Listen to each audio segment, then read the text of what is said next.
enteekateeka z'okukuza ameefuga g'eggwanga lya South Sudan wano mu ggwanga ziyindidde ku ssomero lya St. Janan Bombo Kalule nga zeetabiddwako bannansi ba South Sudan, abayizi b'amasomero n'abantu abalala. Emikolo gino egy'okukuza olunaku lwabwe bagitandise na kuwanika bbendera wamu n'okuyimba ennyimba z'amawanga okuli olwa Uganda, olw'omukago gw'amawanga g'obuvanjuba bwa Afrika ssaako n'olwabwe olwa South Sudan.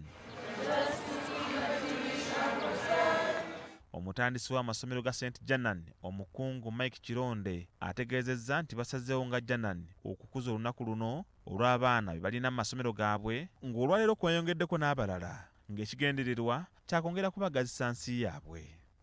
Buli mwaka tukikola nga enkola abaana bano tucelebratingira wamu olwa independence yaabwe, naddala okuba nga tubateekamu omutima ogubasobozesa okuba nga baagala ensi yaabwe, basobole okuba nga bamala okusoma wano ate baddeyo bakyuse ensi yaabwe nga batunuulira ebyo bye balaba ewaffe wano mu Uganda.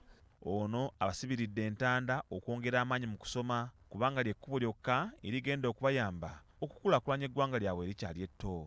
So mwenna abali wano nga muli b'amawanga malala, mwekozese omukisa ogwo oguli mu Uganda, musome ate muddeyo mukyuse ensi yammwe. Omukungu Kironde yeebazizza gavumenti ya Uganda olw'okufaayo ennyo ku banoonyi b'obubudamu era asabye abayizi bano bye bayiga mu Uganda babiteekese mu nkola nga bazzeeyo okwabwe.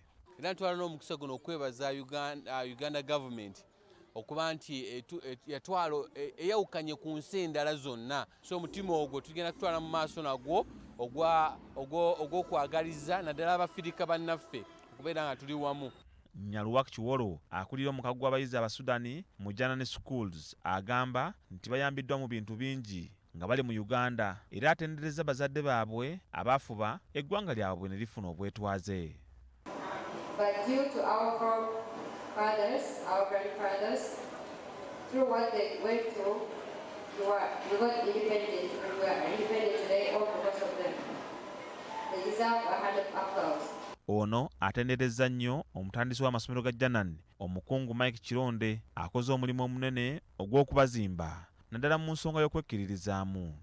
And because I was inspired by my principal, I decided to do this, and I praise it today, all because of the experience he taught me, all because of every moment I had with him. He told me, Sarah, you can always be the person you want to be. Wanepai Joshua abadde omugenyi omukulu okuva ku kitebe kya South Sudan wano mu Uganda agamba nti Uganda ebayambye nnyo naddala okusomesa abaana b'eggwanga lyabwe.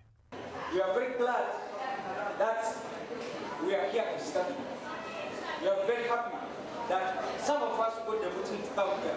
Then we are doing it to our best. Richard Mwanje ne Samuel Kawuoya, BBS Terefayina, Ageesigika.